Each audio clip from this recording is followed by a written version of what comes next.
Members, we now move to questions to the Executive Office. We start with listed questions. Questions 9 and 15 have been withdrawn. I call Robbie Butler. Mr. Speaker. Deputy First. Thank you, Mr. Speaker. No such assessment has been undertaken, as it would not be possible to do so because we cannot know what would have been in a programme during the years in question. But we are, however, delighted to say that the consultation on the draft programme for government began on the 9th of September. The draft programme is supported by a wellbeing dashboard, which includes a range of indicators on the wider health and wellbeing of local people, our economy and our environment. The wellbeing dashboard will be published and regularly updated. This will be used to help us understand the impact that the programme is having. Mr. Butler. Thank you, Mr. Speaker. Thank the Deputy First Minister for her answer. If we are to continue to repeat the sins of the past, we'll never get any better. And it's, in my estimation, it's unarguable that the failure to have government here for 5 years out of 8 has, in fact, impacted on the fact that we didn't have a programme for government and people's lives. Can the Deputy First Minister give an undertaking to the House that a conversation may be had to learn from the mistakes of the past and we can move into a better dispensation for the people of Northern Ireland? Thank you, Mr. Speaker. It's imperative on all of us to work together to try to ensure that stability. At the heart of that must be addressing issues head on, but also to find a shared way through some of the challenges that we face. He is of course right, but I think it's also fair to say that in terms of the vision, the objectives and the policies outlined in the previous programme for government, those had not been fully completed at the end of that period of time in 2016. So there's no doubt that departments were able to continue much of that important work under the guise of that programme for government prioritisation previously set. But I do welcome the fact that we have the draft programme for government out to consultation. Ultimately, we can look back and learn, but what we must be about is looking forward, addressing those issues and trying to ensure that stable and prosperous future for all of us. In the spirit of looking forward and delivering what's in this document, and hopefully it'll get a bit more specific, can you confirm now, Deputy First Minister, that you will be here for the remainder of this mandate, that you will not resign your office, and you will deliver what is in this programme for government and the final document that succeeds it? I thank the member for his question. Perhaps some of those issues are outside of my control, and in addition, I do indeed hope that there are not matters that I would have to resign over, no matter what they are. But look, I've made very clear that I have a determination to try to create that stability. I think the people of Northern Ireland want that stability in order to drive forward the necessary changes that we need to see, particularly around the reform and the transformation of our public services. Our draft programme for government is called What Matters Most, and this is very much about the Northern Ireland Executive and this Assembly delivering for people on what matters most. And what matters is in relation to the health waiting lists, it's in relation to the transformation of those services to ensure they deliver effectively, and tackling the big issues around education and special educational needs, affordable childcare, growing our economy. That is what we're going to be focused on, about that delivery in the years to come. Anne Forsyth. Speaker, and I thank the Deputy First Minister for her answer. I want to take the opportunity to ask her about the wellbeing dashboard. I've had a look and it's good to see it online so people can have a view of what it is starting to look like, but I want to ask her, what is it going to look like and what sort of indicators will we expect to see there? Minister. I thank the member for her question. I think this is a very exciting development in relation to the wellbeing dashboard. There are 40 indicators on there. It's live at the moment, and I would encourage members to go on through the Executive Office website. Now, there may be some amendment made to what those indicators are, depending on the outcome of the programme for government consultation process. But those indicators very much are all about what the Leader of the Opposition referenced, which is monitoring progress against set baselines. And that will actually be done in live time as the various sources of that information are updated. So some of that will be done on a monthly basis, depending on the reporting cycle. Some will be beyond that, but that will be all transparent and open on the website as part of that wellbeing dashboard. So this is a really, as I said, exciting initiative, I think, in terms of monitoring that progress and hopefully the continual improvements against the targets that we will set. Jerry Carroll.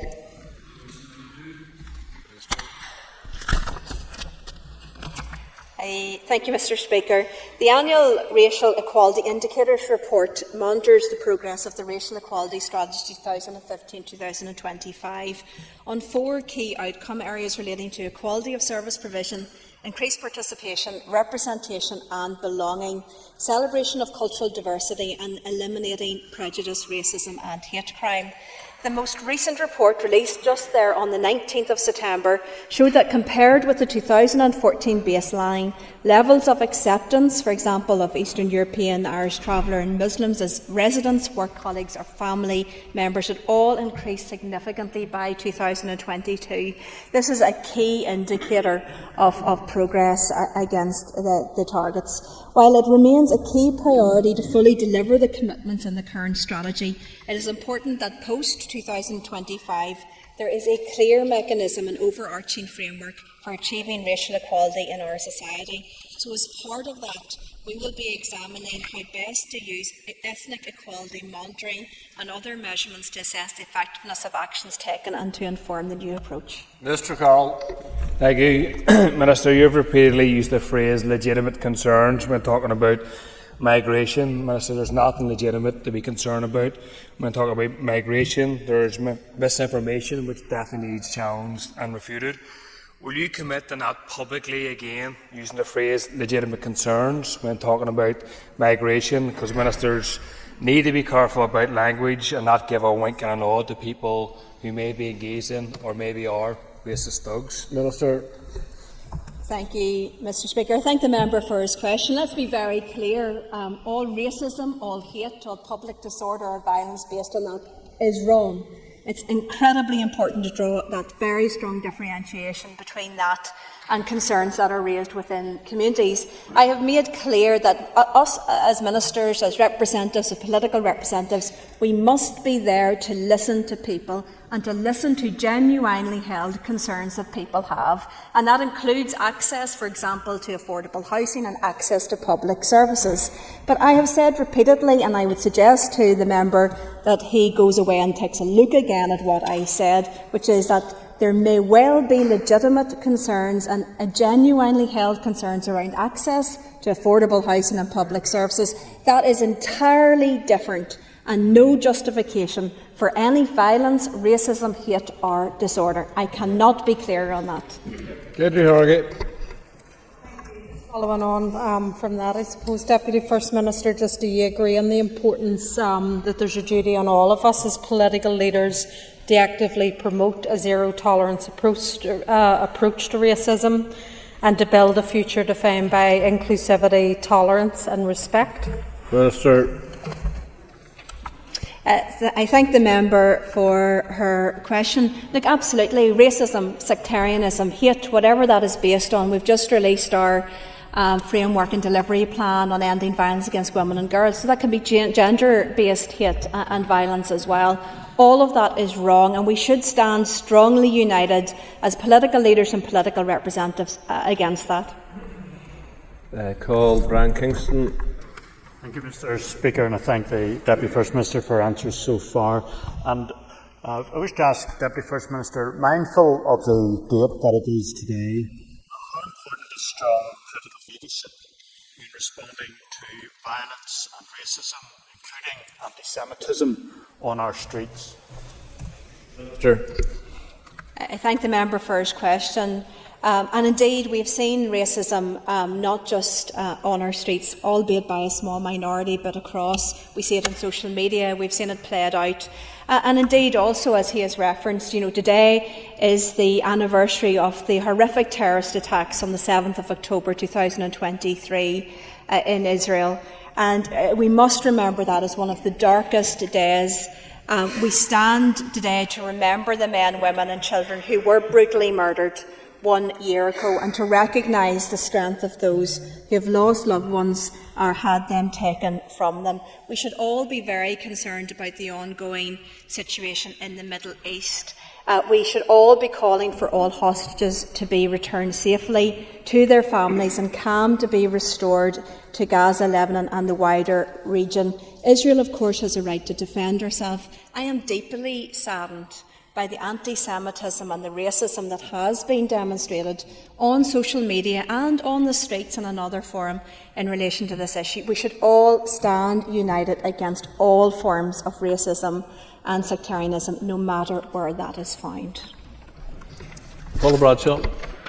Mr. Speaker, thank you, Deputy First Minister, for your answer so far. You referenced ethnic equality monitoring, and obviously we haven't got that embedded on a statutory footing yet. And with the delay in the revised race relations order, are you minded to bring it forward through the office as a standalone piece of legislation? Thank you.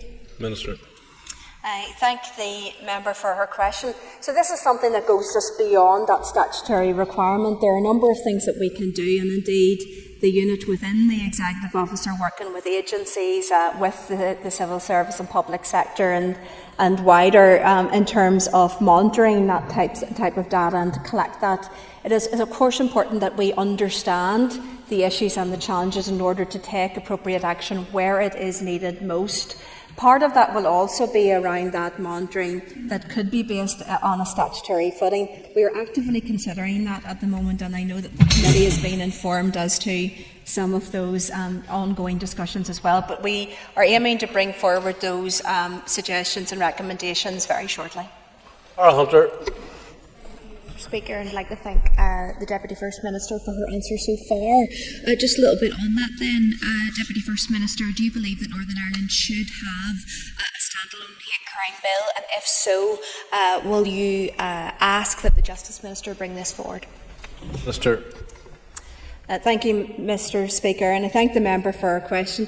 The member will be aware that this issue is under active consideration. It is an issue that fundamentally falls primarily with the Justice Minister, but it is a cross-cutting matter, so it's a matter that would need to come to the Executive, and I would also need to seek the agreement of this House. There have been concerns that have been raised in terms of the balance in all of this, particularly around the protection, absolutely core protection of the basic human right and civil liberties in relation to freedom of speech and freedom of expression. But both the member and I and many others across this House have been subject ourselves to a significant amount of hate in terms of social media, for example. So there are problems to be addressed, but I think we do need to be very careful around the way forward to have the right balance between tackling the scourge of hate, both online and in the world around us, with those basic human and civil liberties. Jonathan Buckley. Question number 3. Minister. With your permission, Mr. Speaker, I'd ask the Junior Minister to answer this question. Junior Minister. Thank you, Mr. Speaker. We recognise the important role high streets play in our society in more ways than one. They drive the economy and also create shared spaces where society thrives.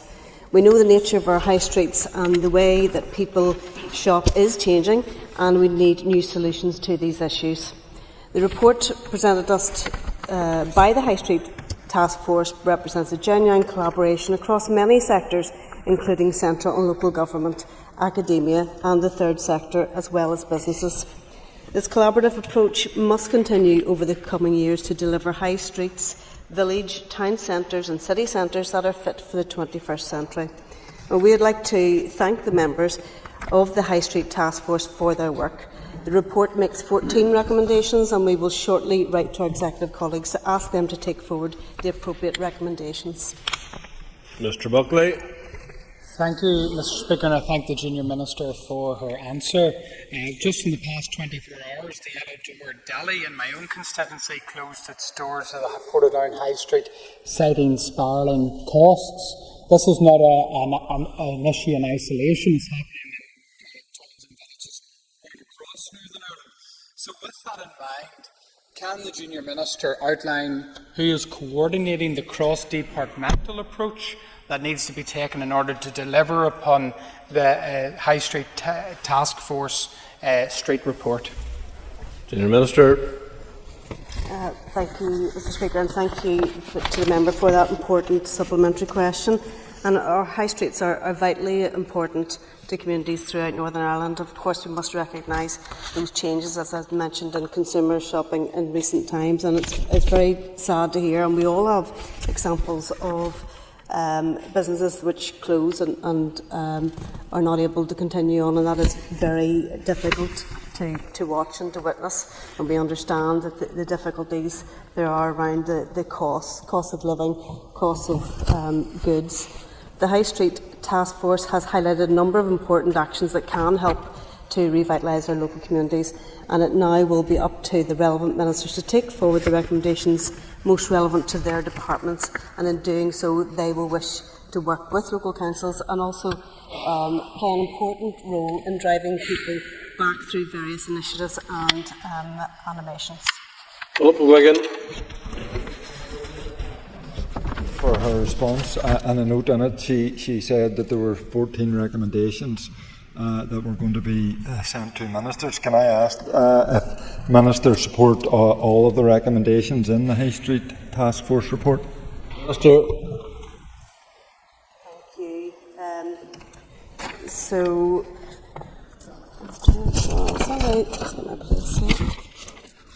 So in terms, yes, we agree with the principles of the recommendations. High streets must be supported, and more detailed consideration of how the task force recommends we do that and any impacts since the report was published, such as the cost of living crisis, the budgetary position and developments in place-based working, are all factors which colleagues across executive do need to consider. So colleagues across DFE, DFC, DFI and DOF may have particular thoughts on how to take forward the recommendations which sit within their policy control. Stuart Dixon. All of us suffer in our constituencies with challenges that high streets have, none less in East Antrim, in town centres like Carrickfergus and Larne. So, Minister, what are the learning points that have been held by the Executive Office about the publication of this particular report, and how will it be delivered? Minister. Thank you, Chair. I don't think I have a relevant answer. If I could, I'll come back to you in writing on that particular point. Patsy Midlone. Young Corlia, question number 4. Minister. Mr. Speaker, the issue was discussed at our meeting with the Secretary of State for Northern Ireland and the Chancellor of the Duchy of Lancaster on the 2nd of October. We remain committed to ensuring that the needs of victims and survivors continue to be met, and we are delighted to have agreed the new Victims and Survivors Strategy, which has also been endorsed by the Executive. A key part of the strategy is to provide support for victims and survivors and their families as they try to move forward from the experience of the past. The draft strategy recognised the importance of truth and justice and the need to work towards greater societal recognition of the hurt, loss and trauma of our past. We will continue to provide support for victims and survivors through the Advocacy Support Network, which is delivered by community organisations funded by VSS, the Victims Support Service, and is part of the forthcoming Peace Plus programme. Mr. Midlone. I thank the Minister for her answer. Can the Minister, I should say the Deputy First Minister, given that the ICRIR has only agreed to investigate 8 out of 85 potential cases, can the Deputy First Minister detail what steps she will take or her department will take to ensure that every victim of the Troubles has an equal opportunity for justice? Deputy First Minister. Thank you, Mr. Speaker, and I thank the member for his important question. I think it is appropriate to recognise the deep hurt that continues to be felt by very many families, and that is compounded by the fact that so many of hundreds of those victims and survivors have not yet had justice or truth. I mentioned that we had raised this issue to the Secretary of State. Of course, there are different views upon this important issue, but one of the issues that I raised directly was that sense that there is a hierarchy of victims or a two-tier approach. All parties around this chamber opposed the legacy legislation, and through that the establishment of the ICRIR as it is known. However, I think it is incumbent on those who have faith in the ICRIR to explain to families why that process is sufficient for some but not for all. And if a different process is required for some, then what is the inadequacies that is trying to resolve in the ICRIR process? I have to say, I do have confidence in Sir Declan Morgan. I think he is a very honourable man who will do his best in terms of the ICRIR.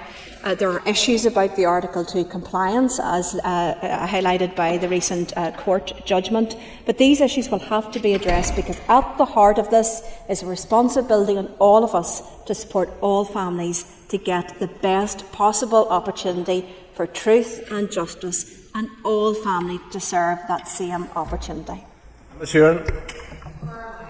And I thank the Deputy First Minister for her answers thus far. Deputy First Minister, in 2012, the former British Prime Minister David Cameron acknowledged shocking levels of collusion in the murder of Pat Finucane, and we know that this wasn't the only case in the North where collusion was at play. Is the Deputy First Minister confident that the public inquiry will now deliver the truth that the Finucane family so deserve and expose the practice of British state collusion? Minister. I thank the member for her question. Any so-called Article 2 compliant process should have the ability to get to truth and justice. I would, from a personal capacity, gently remind the member that there are people, not least those sitting in this room, that have truth that they could give to victims and survivors, and actually address the fact that they haven't had truth and justice. There are others that are associated with political parties and others who hold that important truth that they are withholding from families. So we should never forget that 90% of the murders that took place during the Troubles were by paramilitary organisations, and many thousands of those families have not received truth and justice. So I would appeal to everyone around this chamber that we should all be working together to ensure all families receive truth and justice. Philip Brett. Thank you, Mr. Speaker, and can I thank the Deputy First Minister for her answer and her ongoing efforts for the victims across Northern Ireland. Would the Deputy First Minister agree with me that all victims in Northern Ireland deserve truth and justice, and no more so than Gina Murray? Gina Murray, as the Deputy First Minister will know, campaigned tirelessly following the sectarian murder of her 13-year-old daughter by the Provisional IRA in the Shankill. She passed away this weekend not seeing truth or justice for her daughter. Would the Deputy First Minister agree with me that those who may hold information or continue to support those who carried out those acts finally honour her legacy and give truth and justice Minister. to those families? Thank you, Mr. Speaker. I thank the member for his very appropriate question. As indicated, we should all take that time to pay tribute to the incredible work that so many families of those victims, all of the work that they did over the years to try to get truth and justice. And I pay tribute to Gina Murray, whose life undoubtedly was shaped so terribly by the tragic loss of her 13-year-old daughter, Leanne, in that sectarian Shankill bomb, something that could not be justified and should not be justified by anyone. But ultimately, this was somebody who gave and spent decades of her life campaigning for truth and justice for her daughter and for so many victims and survivors. So we pay tribute to her. And absolutely what we should do in memory of Gina is, as I've said, commit ourselves right across this House to campaigning for the best opportunity for truth and justice for all, and that all should have that same opportunity to get that truth and justice. Claire Sugden. At a recent meeting of the Executive Office Committee, Sir Declan Morgan suggested that his commission is potentially taking forward investigations that are more independent than a public inquiry, given that the Secretary of State sets the terms of reference for the public inquiry and indeed can amend it if he feels in the public interest to do so. Does the Executive Office have an opinion on this? Thank you, Mr. Speaker. I thank the member for her question. There isn't a departmental position in relation to that. But as indicated, and I think sometimes we do bandy about terms like Article 2 compliant, and I know that that doesn't always translate to what that actually means on the ground, but it does mean a process that is sufficiently independent that it is deemed under our international commitments to have independently and fully have the powers to investigate these issues relating to the death of a person. So in that sense, that the key thing here is that the ICRIR must be Article 2 compliant in order to do that. But most of all, we've always said this, key to our approach has been that all families deserve that truth and justice. All families must remain with an opportunity to get that justice, and that's why we had opposed that blanket amnesty that was set out in the previous legislation, and we welcome that that has been changed. Alicia McHugh. Question 5. Deputy First Minister. Thank you, Mr. Speaker. Infrastructure 2050 sets out the strategy for investment in infrastructure for the next 30 years to stabilise, deliver and transform. It aims to ensure that projects help create thriving communities and places, a clean, secure and sustainable environment and a competitive and connected economy. It also seeks to build resilience in public services. We are currently considering the final draft, after which we hope to be in a position to bring this strategy to the Executive. Thank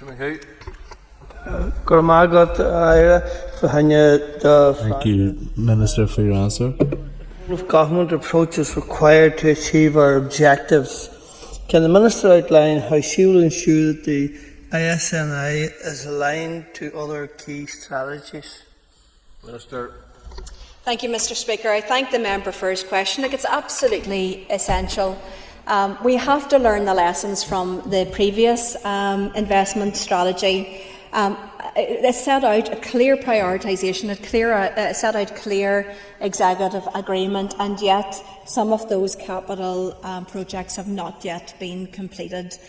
There are significant increased costs on some of those capital projects. I've said it before, I'll say it again, that when projects run over in terms of both time and cost, it means we can do less than what we want to do with the capital funds that are available.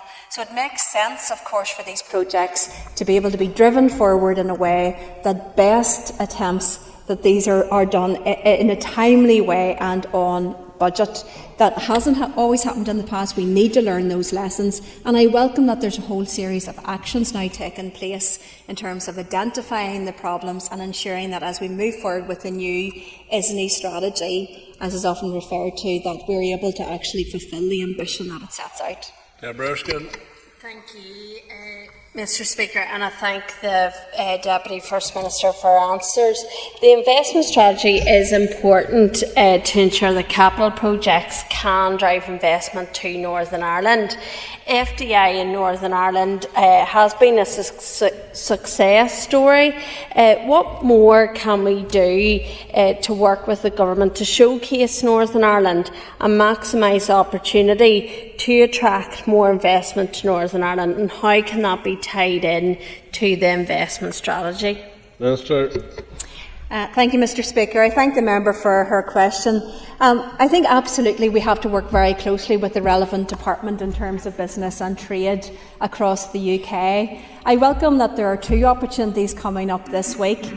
Firstly, in terms of the new Council for Nations and Regions, which will happen on Friday, which will be an opportunity to raise these issues, but also that the Investment Summit, which is happening on Sunday evening and into Monday in London, an opportunity for us, both the First Minister and myself, to engage at a high level with key businesses, seeking not just that investment, but to make clear the opportunities that there are for Northern Ireland. But throughout all of this, and thus far, we've made it clear to the Prime Minister, to the Chancellor, to the Secretary of State, and we will continue to do so, that the UK strategy for economic growth and investment must include Northern Ireland, and Northern Ireland must be fully integrated in terms of the pitch being made and the opportunities that can be secured in terms of ensuring that all parts of this United Kingdom can benefit from economic prosperity. And thank you, Deputy First Minister. In the context of projects and previous investment strategies not being delivered, what lessons will the Department learn to ensure that all actions will be delivered on for the forthcoming one? Thank you, Mr. Speaker, and I thank the member for her question. There has been detailed work that has been taken forward, particularly under the head of the civil service and through the Strategic Investment Board, SIB. SIB is tasked for bringing forward the new investment strategy, but they are undertaking a number of pieces of work to learn the lessons about what happened. But not just to identify the problems, but also to try to recommend where we can find solutions and process. You know, we've always said that, look, this must be an executive that delivers. I want this to be an executive that is all about delivery. And part of that is getting the agreement in terms of prioritisation. A big part of that will be about securing the budget, the much needed budget. An absolutely critical aspect of that, and very often where these projects fall down, is around the delivery and implementation and the rollout of that. We need to get that right, and that's everything right through from procurement and business cases, in terms of the contractual obligations and the rollout in terms of this on the ground. All of those pieces must work together if we are going to deliver on time and on budget, and that's what we very much want to do. McLaughlin.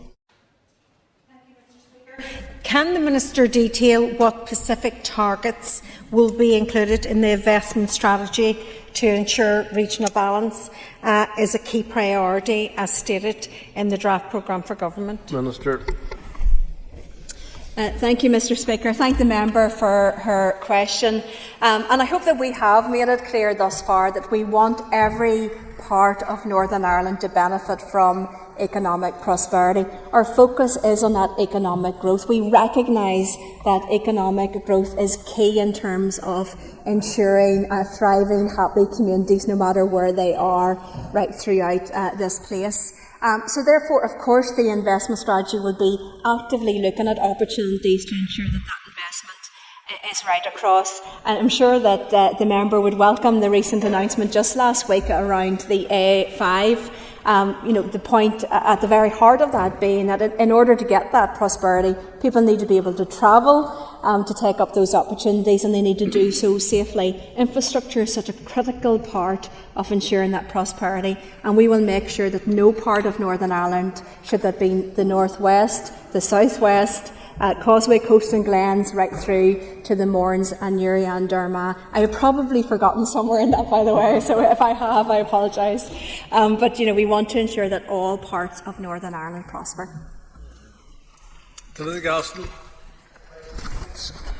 Minister. We have been clear that we must build on the common ground that we all share to realise the potential of the site for the benefit of all, and we are committed to working with the Development Corporation to achieve that.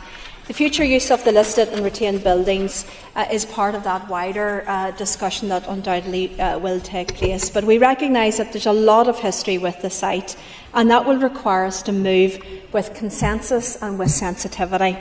Unlocking the potential of the site must be done in a way which is entirely sensitive to the needs of victims and to the history and heritage of this place. And I can assure the member that engagement with those affected will be an essential part of any process if it gets to that stage in terms of developing proposals.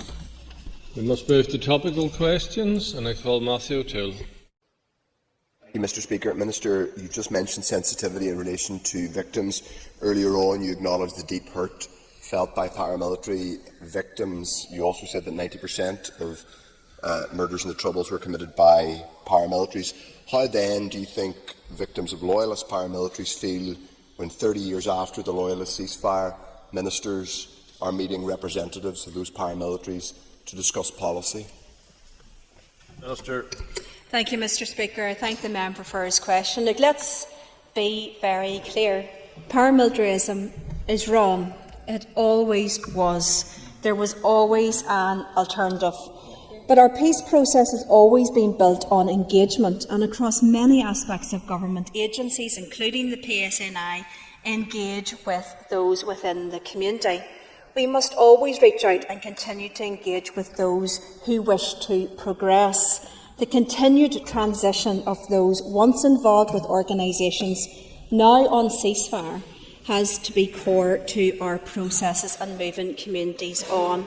But I can assure the member that all engagement must take place firmly within the context of our public and firm view against all terrorism or paramilitary activity.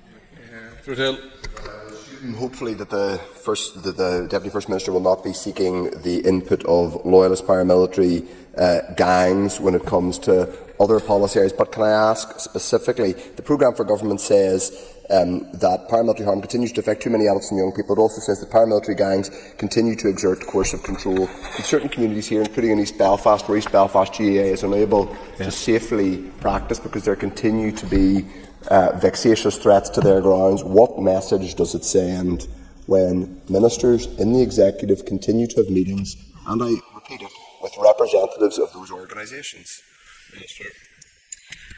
Thank you, Mr. Speaker. I thank the member for his question. Again, can I be very, very clear in relation to this? Threats are wrong.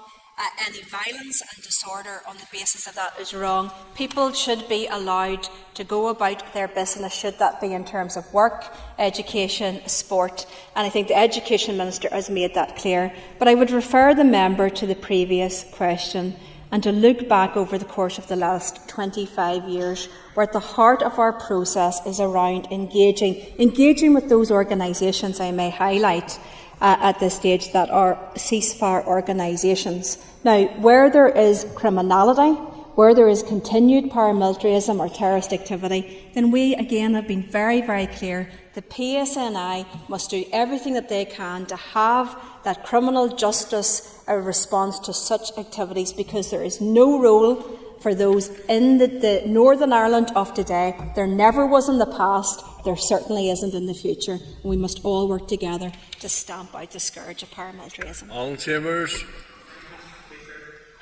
Minister, public confidence in this place has been somewhat eroded by the events over recent years. Could the Deputy First Minister give her assessment of the impact on this already damaged public confidence after the events that have occurred over recent days? Deputy First Minister. Thank you, Mr. Speaker, and I thank the member for his question.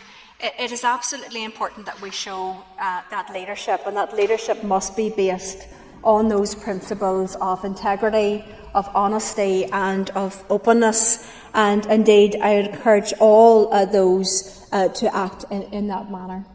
Mr. Chambers. Thank you for that. Certainly the last thing anyone in this chamber wants to see is another collapse of these institutions. Would the Deputy First Minister join with me and my party ensuring our commitment that all members should put the importance of devolution and good governance ahead of personal or party interests? Minister. Thank you, Mr. Speaker. Again, I thank the member for his supplementary question. Look, absolutely, we all have a duty here to do what we can to create that stability. And at the heart of that, as I've indicated, must be that open and honest and credible approach. Anything that discredits or damages that must be avoided at all costs. And indeed, all actions possible must be taken to address that. Thank you, Mr. Speaker. The DFM will have noted the case of the former Sinn Féin press officer Michael McGonigal, who recently admitted child sex offences. The Executive Office has responsibility for a number of important areas of work involving victims, historical abuse and safeguarding. How can the victims of abuse be confident that ministers in the Executive Office act at all times in the interests of openness and transparency, and most importantly in the interest of victims? Minister. Thank you, Mr. Speaker. I thank the member for his important question. Look, ultimately, these are serious questions for Sinn Féin to answer. It's very clear that there are a number of questions to be answered. I can only speak in this respect in my personal capacity, but I would encourage them to do so in a very open and transparent way. He's absolutely right. In the Executive Office, we had a role in overseeing the independent inquiry on historical institutional abuse. We are overseeing the work in relation to mother and baby homes and important investigatory research projects in relation to clerical abuse.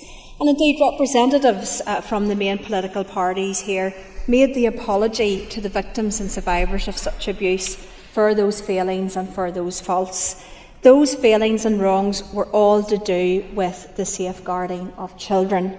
And that is what our primary focus must be.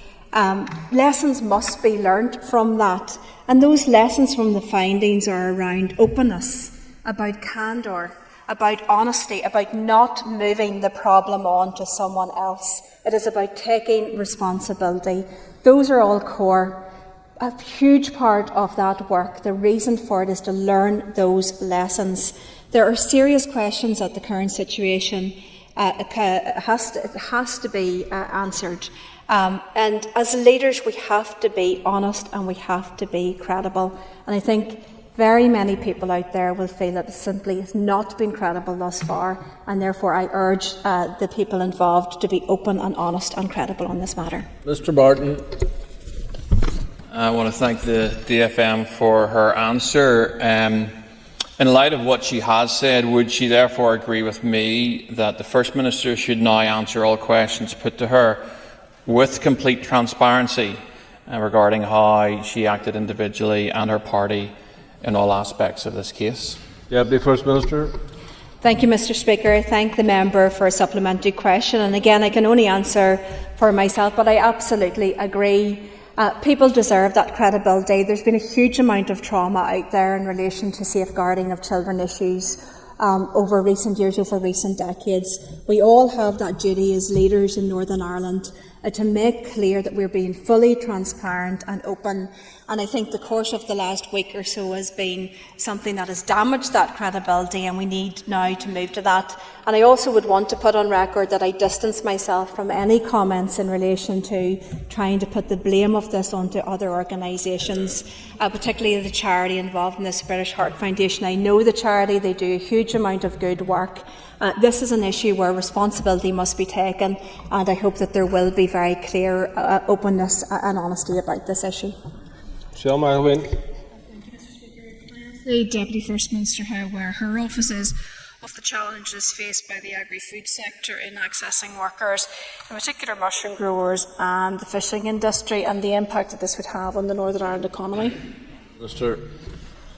Thank you. I thank the member for her important question. I've listened to both representations from herself and from the MPs and MLAs on this issue, but also from the agri-foods and farming sector and the hospitality sector. These jobs are absolutely essential.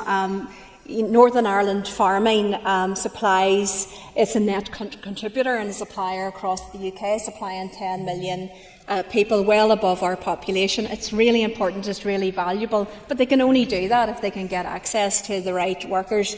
This is an issue that we've raised continuously to the UK government, that in terms of an approach, it was never about closed borders entirely. It is about a sensible approach to migration and immigration and addressing those issues in relation to the needs of sectors as well. So we will continue to raise these issues because we know how important they are in terms of the continued supply of those goods. Ms McElwain. I thank the Deputy First Minister for her answer. Would the Deputy First Minister commit to leading a cross-departmental delegation to include the Agriculture and Economy Ministers to meet the Home Office to try to resolve the issues in respect of visas for workers needed in this sector? Minister. Thank you. Look, absolutely, and I really commend the member for all of the work that she is doing to highlight the concerns in this industry. We know that it is a serious concern, and I know that because the member herself has had that conversation with me. So absolutely, I think that the Minister for Agriculture should be a part of this and should be helping in terms of leading that team and being part of that team to speak to the Home Office about this important issue. And certainly I'm happy to engage with the member afterwards to see if we can encourage the Agriculture Minister to do so. Mr McHugh. Concordia. Minister, do you agree that the city growth deal signed recently for Derry City and Staban Council area will be key to helping address regional imbalance, in particular in relation to the North West? Minister. Thank you, Mr. Speaker. I thank the member for his question. Look, absolutely, at the very heart of the City and Growth deals is that sense of using whatever levers and investment possible to encourage that economic growth, the levelling up agenda as it was known.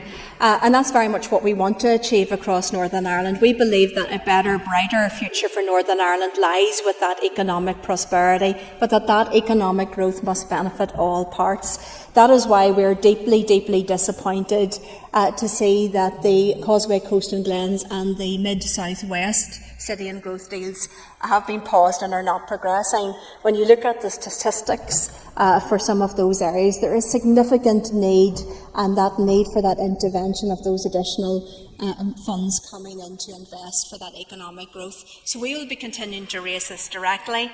I have no doubt that the First Minister will agree with me that we should be raising this issue directly with the Prime Minister on Friday at the Council for the new Council for Nations and Regions as well. So look, we will continue to raise this at the highest possible level. We want all areas to benefit, and these city and growth deals are essential to that. Mr. McHugh. Minister, do you agree that ongoing investment into areas such as the North West, and particularly into my own area, West Tyrone, that in turn will lead to a vibrant economy within that area, and a thriving economy we can look forward to in the future? Minister. Look, absolutely, and I think we've got fantastic businesses right throughout Northern Ireland.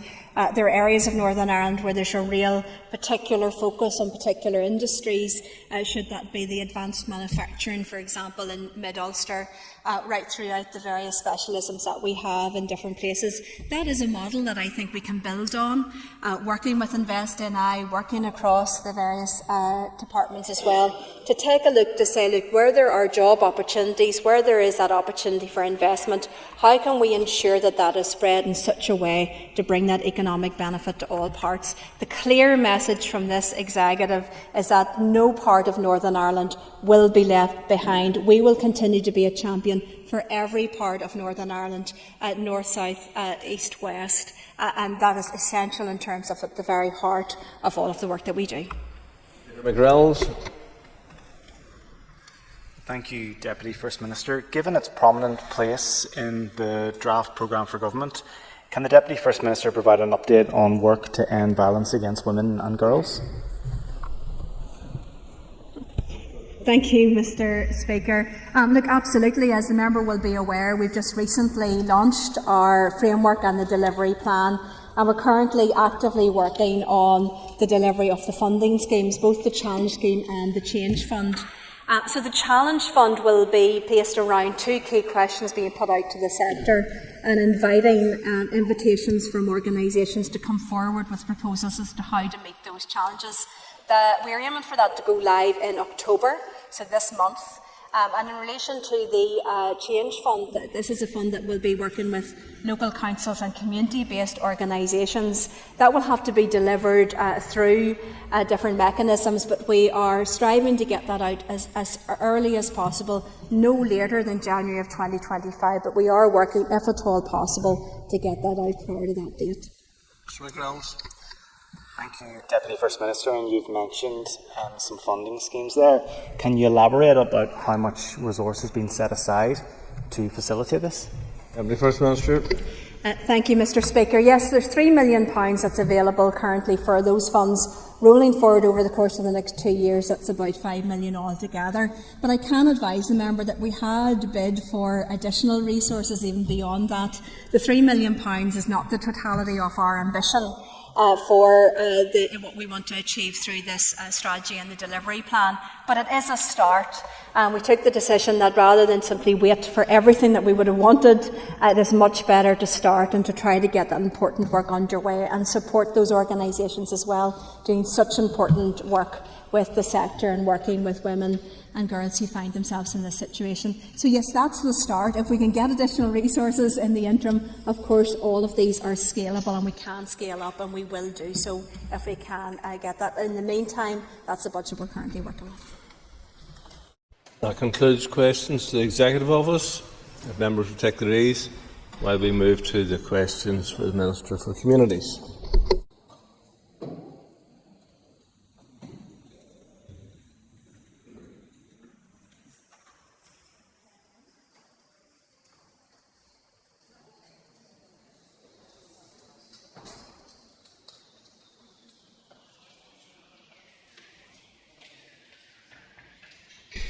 Okay, moving on to questions.